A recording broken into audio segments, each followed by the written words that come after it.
Hello everyone, welcome to Gardening with Brother Nature. I'm here at the Evergreen Brick Works site. Today we're going to talk about bio-intensive potato planting or layered gardening. So what the whole concept behind that is that if you have your garden boxes, like you see I have right there, nice garden boxes, most people what they'll do is they'll just plant everything that grows on top of it and don't worry about the bottom, but worry about the bottom. So what you can do is potatoes in there. So what you're going to do is dig your holes, have holes dug here. Your holes go down 9 inches, all right? So dig down 9 inches, then go across your next hole, go about 6 or 7 inches. And then once you dug all your holes, you're going to take some compost or your fertilizer, and you're going to add it into the hole before you put the potato in. The good thing about this one is that when you're doing your potatoes, you don't have to cut them up in little chunks and let them sit. All you have to do is take the whole potato like this. The potato, make sure all the eyes are facing up, okay? So facing up, not facing down. So the whole potato goes in, all the eyes, see all the eyes on here, like the roots growing out of there. So what I'll do is I'll take this potato, come to one of the holes, and I'll just drop it in.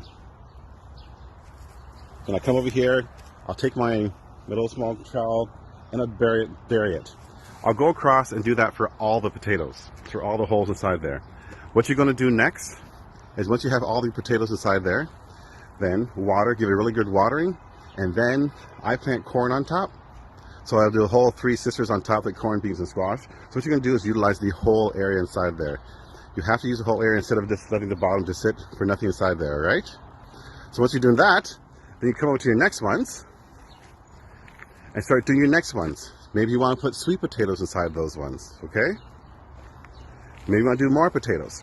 And this one over here from last year, you'll see down here, I forgot to take some of the potatoes out, so that's what growing potatoes again, which is fine because who doesn't love potatoes, right? So we're going to walk around a little garden to show you what we've done so far. If you look down here, this is all the corn. It's all white corn. White corn. You can see the clay pot irrigation inside there as well. All right. Then we'll walk over here. What we have over here, if you guys can see over here, some trellises with some bean trellises.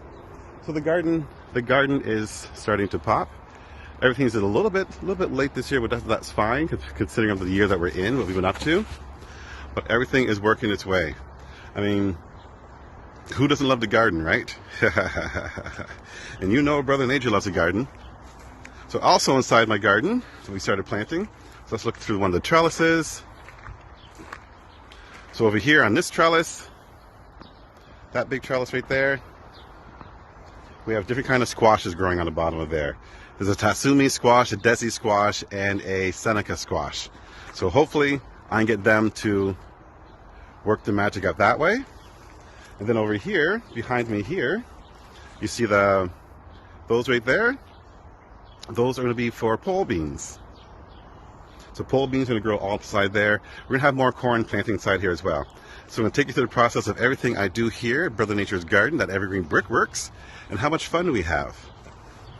But you can't forget not to have, you must have your flowers as well, as you can see here.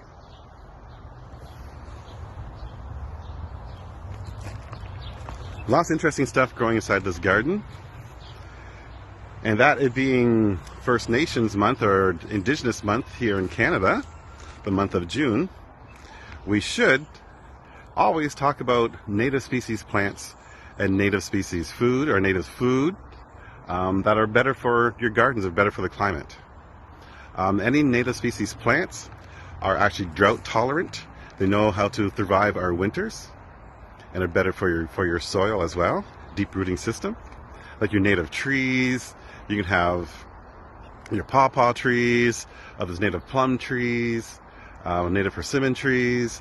Maybe you're going for flowers like echinacea, or maybe the black raspberry.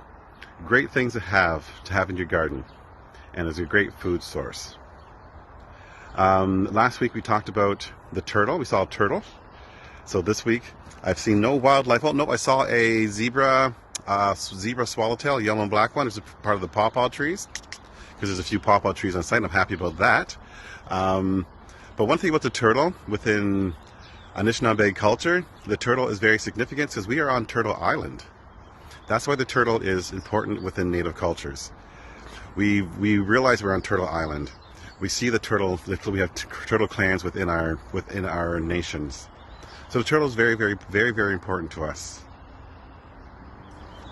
All right, my friends.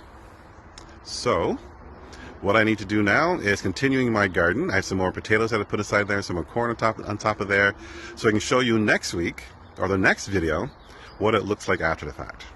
All right, this is Brother Nature saying, be nature, get out there and garden at least one thing, and enjoy the day. Bye for now.